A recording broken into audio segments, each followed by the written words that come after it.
Assalamualaikum warahmatullahi wabarakatuh. Qala al-musannif rahimahullahu ta'ala wa nafa'ana bihi wa bi'ulumihi fid dharain amin ya rabbal alamin. Qala rabbi shrah li sadri wa yassir li amri wa hlul 'uqdatam min lisani yafqahu qawli. Wa la ilma lana illa ma 'allamtana innaka antal alimul hakim. Wa tub 'alaina innaka antat tawwabur rahim. Hadratul Mukarramin, segenap para alim, para ulama, bapak-bapak, ibu-ibu, segenap jemaah Masjid Agung Al-Ikhlas yang kami muliakan. Alhamdulillah, puji syukur kehadirat Allah Subhanahu wa taala, kembali Allah memberikan nikmat sehat dan sempat kita sehingga kita dapat bersama-sama salat berjamaah serta kita membahas kajian, mempelajari kajian dari ilmu-ilmu Allah Subhanahu wa taala, yaitu kitab Daqaiqul Akhbar yang disusun oleh Al-Imam Abdul Rahim bin Ahmad Al-Qadi, yang pada pembahasan minggu yang lalu kita sudah membahas pada bab yang kelima, yaitu tentang bagaimana malaikat maut ketika mencabut ruhnya makhluk. Terus selanjutnya kita masuk lagi pada bab yang ke-6. Jadi bab kelima kita selesai, Pak. Al-babus sadisu fi dzikri jawabil arwahi, bab yang ke-6 di dalam menjelaskan jawaban ruh. Rupanya ketika malaikat maut atau pembantu malaikat maut akan mencabut nyawa manusia, ruh ini masih berdebat dengan malaikat maut itu. Ruhnya, ruh yang ada di jasad kita ini, Pak, maksudnya. Warada fil khabar, dijelaskan di dalam sebuah hadis, anna malakal maut, sesungguhnya malaikat maut, idza arada ayat bidaru hal mu'mini, ketika malaikat maut akan mencabut ruh orang yang beriman. Ya, di sini dijelaskan ruh orang yang beriman, bukan setiap ruh manusia, tapi khusus ruh orang yang beriman. Takulu,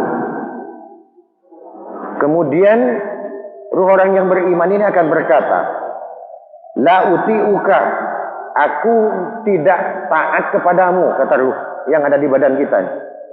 Malam tu'mar bidzalik, selagi engkau datang kepadaku untuk mencabut aku di badanku ini, kata ruh, aku tak akan pernah taat kepadamu kecuali engkau atas perintah Allah Subhanahu wa taala.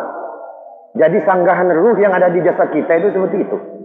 Fayaqulu malakul mauti, kemudian malaikat maut berkata, umirtu bidzalika, aku diperintah Allah dengan itu. Fanatlubur ruha minhu al-alamata wal burhana. Kalau memang kau diperintah oleh Allah untuk mencabut ruh, mana tanda-tandanya, mana buktinya? Masih ditanya lagi oleh ruh yang ada di jasad kita ini. Fatakulur ruhu, kemudian ruh berkata lagi, inna rabbi khalaqani, sesungguhnya Allah yang menciptakan aku, kata ruh itu, wa adkhalani fi jasadi, dan yang memasukkan ke jasadku, masuk ke jasad yang ada kita ini jasadnya. Wa lam takun anta idzalika, dan kamu tidak ada urusan dengan itu. Allah yang memasukkan ruh ke jasadku, tidak ada urusan dengan kaum malaikat maut, tidak ada urusannya. Aku minta bukti. Wal ana turidu an ta'khudani, sekarang kau mau cabut nyawaku dari badanku, kata ruh. Fa yarji'u malakul maut ila Allah, kemudian malaikat maut kembali lagi kepada Allah Subhanahu wa taala. Fa yaqulu Allah taala, firman Allah berkata begini kepada malaikat maut, aqabatta ruha abdi, apa ruh hambaku yang sudah kuperintahkan padamu itu sudah kau cabut? Malaikat maut ditanya oleh Allah, fa yaqulu malakul mauti, ilahi, wahai Tuhanku, inna abdaka, sesungguhnya hambamu, yaqulu kada wa kada, sesungguhnya hambamu berkata begini, ya Allah, seperti tadi itu. Protes ruhnya ini, yadlubul burhana minni, dia minta bukti kepadaku bahwa aku memang diperintah olehmu. Apa jawab Allah? Wa yaqulullahu ta'ala, sadaqa ruhu abdi. Ya, kalau memang gitu benar apa yang dikatakan oleh ruh yang ada di jasad hamba itu, benar apa yang dikatakan itu. Kalau dia minta bukti itu, Tsumma yaqulullahu ta'ala, kemudian Allah berfirman, ya malakal mauti, wahai malaikat maut, idhab ilal jannati, kau datang ke surga sana. Wa khud tufahatan, ambil olehmu satu buah apel. Alaiha, yang di atas apel itu, alamati, terdapat tanda-tandaku itu, bahwa seorang hamba itu telah sampai akan mati, telah sampai waktunya. Ariha, kemudian kau perlihatkan terhadap tufah tadi, apel tadi yang ada tanda kematian seseorang itu, ruha abdi, terhadap ruh hambaku yang akan dicabut nyawanya olehmu tadi.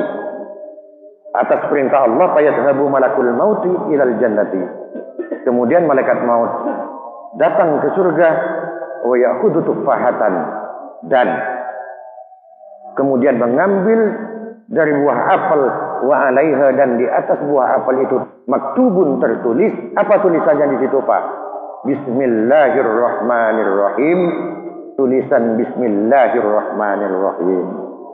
Faidan aroha, maka kemudian malaikat maut aroha memperlihatkan kepada ruh yang ada di jasad seseorang itu terhadap buah apel yang bertuliskan Bismillah tadi, ruhal abdi, terhadap ruh seorang hamba, kharajat bin nasyati wadduki wassafa, karena diperlihatkan itulah kemudian ruh orang yang beriman kepada Allah ini, kemudian dia semangat, tidak merotes lagi dia, wadduk, dan merasakan, serta wassafa, dan tenang ketika dicabut nyawanya oleh Allah Subhanahu wa ta'ala. Jadi orang yang akan dicabut nyawanya oleh Allah, kalau orang husnul khotimah, orang yang beriman, maka dia meninggalnya pasti tenang. Kenapa tenang? Karena telah ditunjukkan oleh Allah surga. Di antaranya ini ditunjukkan buah apel dari surga yang di situ tertulis Bismillahirrahmanirrahim. Makanya Bismillahirrahmanirrahim ini, kalau Imam Syafi'i, kita dalam sholat itu membaca Bismillah ini wajib, Pak. Kalau Imam Malik tidak. Makanya sampean kalau pergi haji ke Mekah sana, di Masjidil Haram, baik di Masjid Nabawi, imamnya itu kalau baca Fatihah, Ummul Quran, tak pakai Bismillah. Karena Imam Malik di sana itu madhab Imam Malik, langsung Alhamdulillahirabbil alamin Ar-Rahmanir-Rahim, langsung. Kita di sini Imam Syafi'i itu Bismillah termasuk rukun di dalam sholat, di dalam kita membaca Al-Fatihah, membaca Ummul Quran itu. Maka wajib kita itu membaca Bismillahirrahmanirrahim dulu. Jangan mentang-mentang kita udah naik haji, di Mekah tak ada Bismillahnya, sampai sini pun sama. Wah, kita ni di Bulai mah, aku haji di Mekah Madinah, mana ada pakai Bismillah teh? Ketika di Ketapang mah, di Masjid Agung, imamnya sholat pakai Bismillah. Iya, karena di sini kita Imam Syafi'i, bukan Imam Malik. Yang kedua, kenapa kita Bismillah itu jangan nulis sembarangan di buku-buku, apalagi di undangan, Pak. Di undangan pernikahan banyak orang lupa. Di undangan pernikahan itu kadang ditulis Bismillahirrahmanirrahim Arab asli. Jangan. Kenapa? Karena kita dilarang menulis ayat Quran pada lembaran yang mudah dibuang, pada lembaran yang mudah diinjak orang. Kita kadang lupa, Pak. Undangan pun kita buat Bismillah tulisan Arab asli. Untuk menyelamatkan itu agar kita tak dosa, tulis Bismillahirrahmanirrahim tapi tulis Latin, jangan tulis Arab. Ini sebagai peringatan kepada saya pribadi dan kepada kita semua, Pak, agar kita tidak berbuat dosa yang tidak kita sengaja itu. Banyak, Pak, saya sering dapat undangan tulisannya seperti itu, Bismillahnya utuh, tulis Arab. Padahal undangan itu udah dibaca, udah lempar sama orang. Akhirnya diinjak-injak. oleh kita, oleh orang-orang yang tidak paham, dilangkahi dan sebagainya. Padahal itu ayat Quran. Jadi bismillah ini sudah ada. Memang sudah diajarkan oleh Allah Subhanahu wa taala.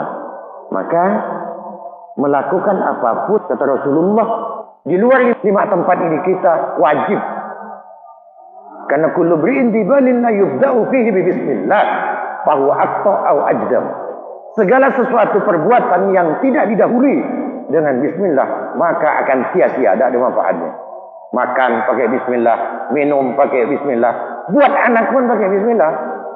Kecuali 5 tempat. 1, ketika kita melakukan perbuatan yang makruh. Contoh merokok itu hukumnya makruh. Saya mau merokok, bismillahirrahmanirrahim, tak boleh Pak, haram. Yang kedua, ketika kita melakukan perbuatan jahat. Misal saya mau curi nih. Nauzubillah, saya mau curi kotak amal di masjid ini. Ketika ngambil kotak amal, bismillahirrahmanirrahim, tak boleh. Haram hukumnya. Yang ketiga, ketika kita membuang kotoran, sampean lagi nungging di WC, bismillahirrahmanirrahim, tak boleh Pak, haram. Yang keempat, ketika kita membaca surat At-Taubah. Dan di Quran ada surat At-Taubah yang tulisannya ada di pinggir itu Pak, tak pakai bismillah itu. Nah itu. Terus yang kelima, ketika kita membaca asyhadu an la ilaha illallah wa asyhadu anna Muhammadar Rasulullah. Membaca 2 kalimat syahadat kita tak perlu bismillah. Tak perlu diawali bismillah. Jadi itu di 5 tempat kita tak boleh pakai bismillah. Di luar 5 tempat ini kita wajib pakai bismillahirrahmanirrahim. Bapak, Ibu sekalian yang dimuliakan Allah Subhanahu wa taala. Jadi ini mungkin yang dapat kami sampaikan pada kesempatan ini, mudah-mudahan bermanfaat untuk kita semua. Jika ada yang bermanfaat itu semata dari Allah, jika ada yang salah itu semata dari kebodohan saya mohon ampun, mohon maaf. Ihdinas siratal mustaqim. Allah yuwaffiquna wa yarda. Wallahu muwaffiq ila aqwamit thoriq. Wassalamualaikum warahmatullahi wabarakatuh.